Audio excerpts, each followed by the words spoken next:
Hello dear students, welcome in chemistry class. तो बच्चों, आज की क्लास में हम बात करेंगे explanation of line spectrum of hydrogen. तो लाइन स्पेक्ट्रम ऑफ हाइड्रोजन को एक्सप्लेन करेंगे हम। तो जैसा कि आप जान लो, सबसे पहले कि when the radiation energy is emitted if the electron move from higher orbit to lower orbit, the energy gap between the two orbits is given by equation.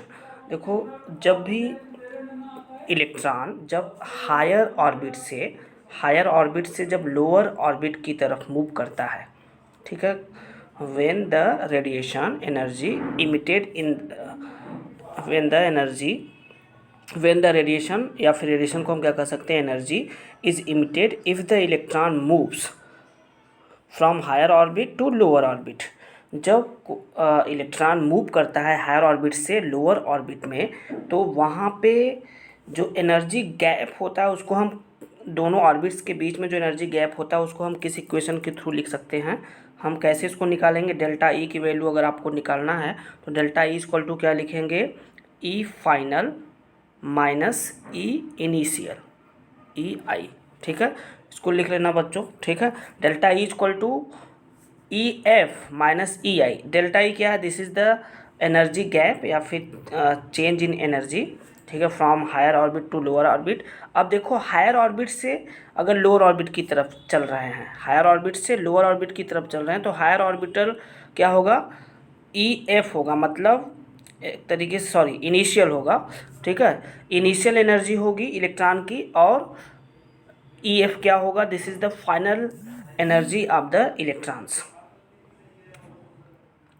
तो इसमें अब देखो हम क्या करेंगे कि ई एफ माइनस ई आई, मतलब अगर हमें डेल्टा ई फाइंड आउट करना है तो फाइनल ऑर्बिट की जो एनर्जी होगी इलेक्ट्रॉन्स की, उसमें से हम माइनस करेंगे ई आई। ठीक है, तो कंबाइनिंग इक्वेशन, जैसा कि आपने एक इक्वेशन भी पढ़ा है, ठीक है, प्रीवियस कुछ मैंने स्क्रीनशॉट जो भेजा था उसमें आपने देखा होगा। तो एक इक्वेशन आपने पढ़ा था कि E N is equal to minus R H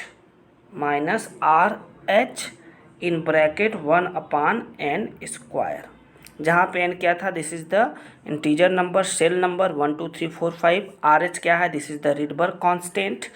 ठीक है, और ई एन क्या है, this is the energy of the orbits. ठीक है, तो इस तरीके से एनर्जी लेवल है ये। ठीक है, किसी हर एक एनर्जी, जैसे एनर्जी लेवल फर्स्ट हो गया, न्यूक्लियस के अराउंड सेल्स होते हैं 1 2 3 4 5, 1 2 3 5, दिस इज एनर्जी लेवल। तो this is the energy level of the shells, E N. ठीक है, तो इस तरीके से आर एच रिडबर्ग कांस्टेंट की वैल्यू भी हमने वहाँ पे आपको बताई थी कि आर एच रिडबर्ग कांस्टेंट की वैल्यू एक और हम मेंशन कर सकते हैं, रिडबर्ग ने एक और बताया था, जिसको हम क्या लिखते हैं, 2.18 इंटू 10⁻⁻18 जूल, 10⁻⁻18 जूल।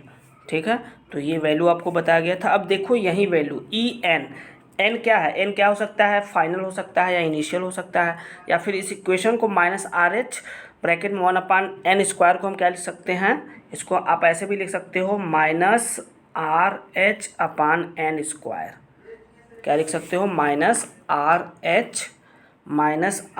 एच अपान n² भी लिखा जा सकता है, ई एन इक्वल टू। इस इक्वेशन को हम पुट करेंगे वहाँ पे। ठीक है, तो यहाँ पे क्या था आपका, डेल्टा ई क्या था, delta E equal to E final minus E initial. अब ई फाइनल क्या है आपका, ई फाइनल, मान लो यहाँ पे ई फाइनल के अकॉर्डिंग अगर हम वैल्यू रखें तो हम क्या लिख सकते हैं, माइनस आर एच अपान एन फाइनल का स्क्वायर। ठीक है, ये अभी जो प्रीवियस इक्वेशन हमने बताया उसी के अकॉर्डिंग ये लिखा गया है। ठीक है, माइनस ई आई को हम क्या लिख सकते हैं, ई आई को हम लिख सकते हैं minus R H upon an initial का स्क्वायर। ठीक है, तो ये आपका इक्वेशन हो गया, मतलब डेल्टा ई को हम इस तरीके से लिख सकते हैं फ्रॉम द प्रीवियस इक्वेशन। ठीक है, तो यहाँ पे जो आपका एन आई और एन एफ है, these are the initial orbit and final orbits. ठीक है। यहाँ पे एन एफ क्या है, this is final orbit and N I is the initial orbit. अब आगे हम क्या कर सकते हैं, डेल्टा ई इक्वल टू क्या लिख सकते हैं हम, दोनों में आर एच कॉमन अगर करते हैं, देखो अगर आर एच कॉमन करेंगे तो होगा क्या कि आर एच तो बाहर निकल जाएगा, यहाँ पे देखो माइनस और माइनस प्लस हो जाएगा, ठीक है। तो इसको हम इधर लेकर आएंगे, इसको हम इधर लेकर आ सकते हैं और ये इधर जा सकता है। तो इक्वेशन देखो चेंज हो जाएगा कुछ इस तरीके से, डेल्टा ई इक्वल टू हम क्या लिखेंगे, आर एच, रिडबर्ग कांस्टेंट को हमने कॉमन कर लिया तो हम क्या लिख सकते हैं, 1 एन आई का स्क्वायर, एन आई इधर आ जाएगा, ठीक है। फिर माइनस 1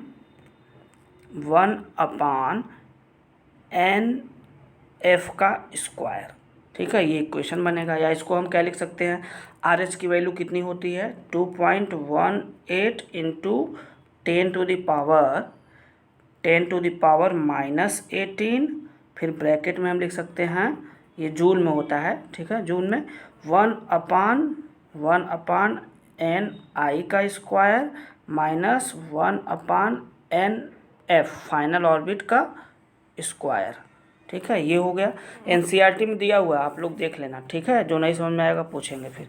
अब ये हो गया आपका डेल्टा ई के टर्म में। अगर मान low frequency associated with the absorption and emission of the photon can be evaluated by the using equation this. अब जैसे फ्रीक्वेंसी अगर हमें निकालना है, इसी इक्वेशन से अगर हमें फ्रीक्वेंसी निकालना है तो हम क्या लिख सकते हैं, देखो डेल्टा ई इक्वल टू, आप पढ़े हो delta E equal to H nu, तो इसको हम क्या लिख सकते हैं, nu equal to delta E upon क्या हो जाएगा, डेल्टा ई अपान एच हो जाएगा। अब यहाँ पे जो डेल्टा ई की वैल्यू अभी आई है इसी को हम पुट करेंगे, ठीक है। तो अब यहाँ देखो क्या लिख सकते हैं, mu equal to delta E की वैल्यू कितनी थी, आर एच, क्या थी, आर एच। अब म्यू इक्वल टू क्या था, डेल्टा ई अपान एच था, तो R H upon small H हो जाएगा। फिर इसको हम लिख सकते हैं, यहाँ डेल्टा ई की वैल्यू क्या था, आर एच ब्रैकेट में 1 एन आई का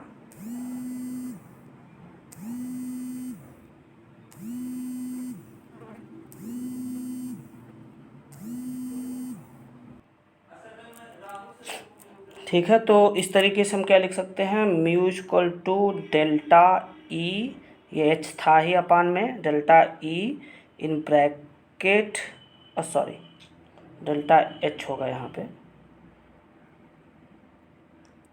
डेल्टा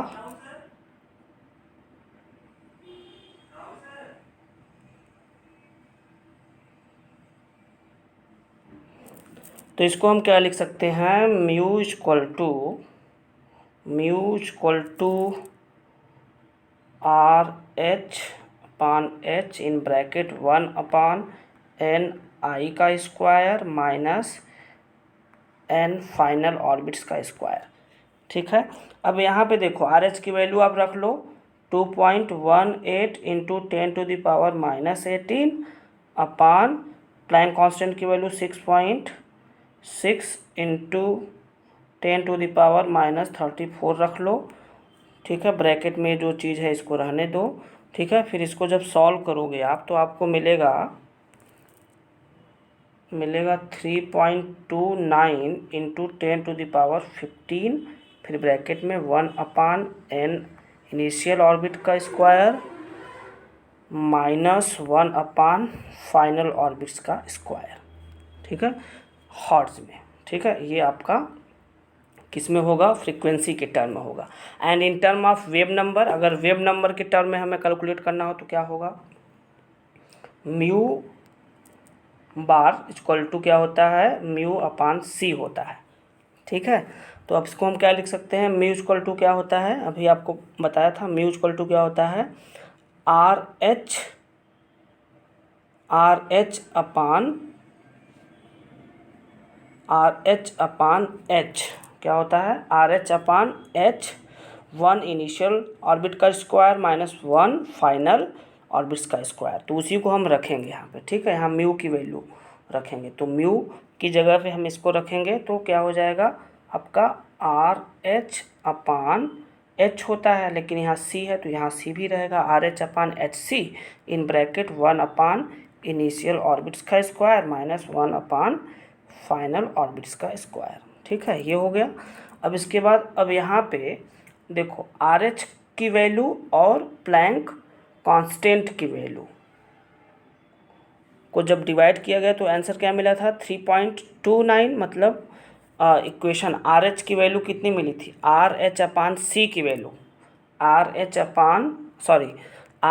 अपान एच की वैल्यू कितनी अभी कैलकुलेट किया था 3.29 इंटू 10⁻15 अपान क्या करेंगे, upon velocity of light 3.0 into 10⁸ metre per second. फिर ब्रैकेट में क्या हो जाएगा, सेम यही चीज़ जो ऊपर दिया हुआ है।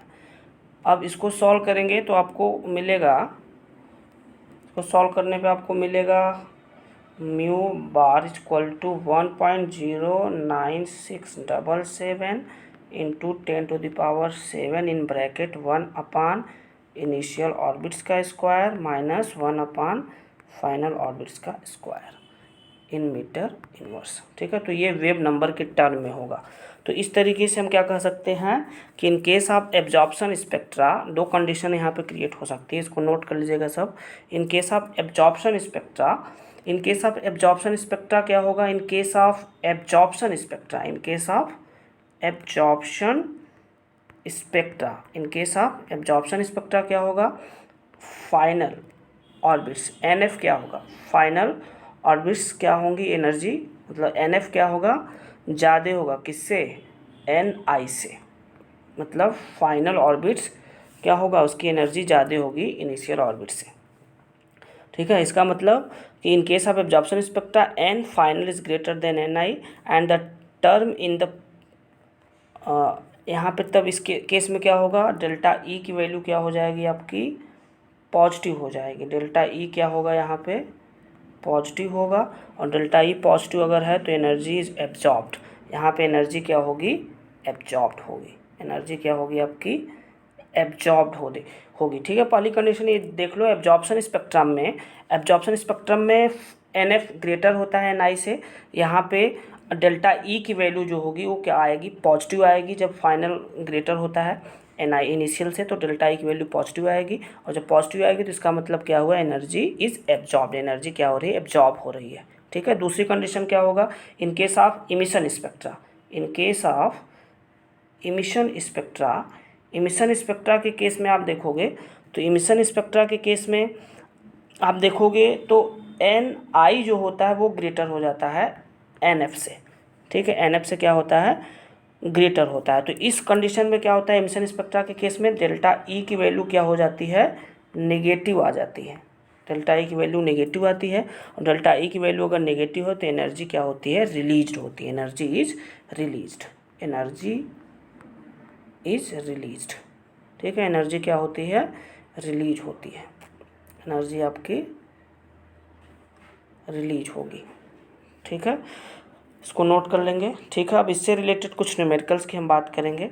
ठीक है, तो नेक्स्ट है आपका न्यूमेरिकल्स जो कि आपकी स्क्रीन पे है।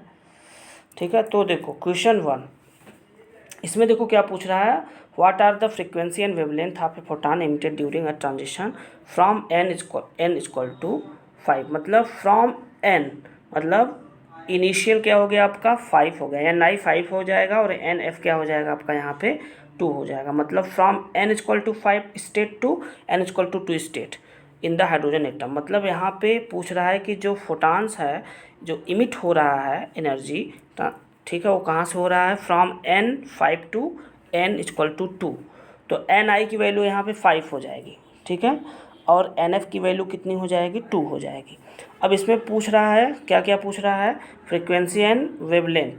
तो फ्रीक्वेंसी और वेवलेंथ निकालने के लिए सबसे पहले हमें डेल्टा ई निकालना होगा। तो इस क्वेश्चन को सॉल्व करने के लिए हम फार्मूला लगाएंगे, delta E equal to Rydberg constant 2.18 into 10⁻⁻18 bracket में 1 अपान क्या होता है एन आई का स्क्वायर, इनिशियल ऑर्बिट का स्क्वायर माइनस क्या होता है इनिशियल ऑर्बिट्स कितना हमने बताया एन आई की वैल्यू 5 का स्क्वायर हो जाएगा माइनस 1 अपान क्या हो जाएगा एन एफ का स्क्वायर मतलब फाइनल ऑर्बिट्स का स्क्वायर। तो फाइनल ऑर्बिट्स कितना था 2 था, एन एफ की वैल्यू 2 थी, तो 2 का स्क्वायर हमने लिख दिया। अब इसको जब आप सॉल्व करोगे तो बच्चों इसका आंसर आएगा माइनस में -4.58 इंटू 10⁻⁻19 जूल आएगा। ठीक है, तो ये डेल्टा ई की वैल्यू आप निकाल लिए। अब बड़े आसानी से आप फ्रीक्वेंसी और वेवलेंथ निकाल सकते हैं। अब आगे क्या करेंगे, अब आगे फ्रीक्वेंसी निकालने के लिए म्यू इक्वल टू क्या होता है डेल्टा ई अपान एच होता है। अब डेल्टा ई की वैल्यू अभी फाइंड आउट किया है 4.58, वहाँ जो माइनस साइन होता है उसको कंसीडर नहीं करेंगे। ठीक है, डेल्टा ई क्या होगा, अगर डेल्टा ई माइनस होगा तो हमने क्या बताया था, अभी जस्ट बताया कि डेल्टा ई अगर निगेटिव है तो एनर्जी रिलीज होती है वहाँ पे। ठीक है, ये किस में होता है, इमिशन स्पेक्ट्रा के केस में होता है। इमिशन स्पेक्ट्रा में एनर्जी क्या होती है, रिलीज होती है, इमिट होती है। ठीक है, और डेल्टा ई की वैल्यू निगेटिव होती है। अगर डेल्टा ई की वैल्यू साइन अगर निगेटिव है तब, ठीक है, वहाँ पे क्या होगा, एनर्जी रिलीज होगी। ठीक है, तो यहाँ पे हम इसलिए माइनस साइन नहीं लिख रहे हैं। 4.58 इंटू क्या हो जाएगा 10⁻⁻19 जूल, फिर डिवाइडेड बाई प्लैंक कांस्टेंट की वैल्यू 6.62 इंटू 10⁻⁻34। अब इसको आप सॉल्व करोगे तो आपको आंसर मिलेगा 6.91 इंटू 10⁻14 हर्ट्ज। ठीक है, आंसर होगा 6.91 इंटू 10⁻14 हर्ट्ज। तो ये आपका क्या हो गया फ्रीक्वेंसी। अब लैम्डा मतलब वेवलेंथ भी निकल सकता है। वेवलेंथ इक्वल टू क्या होता है, wavelength equal to C upon lambda.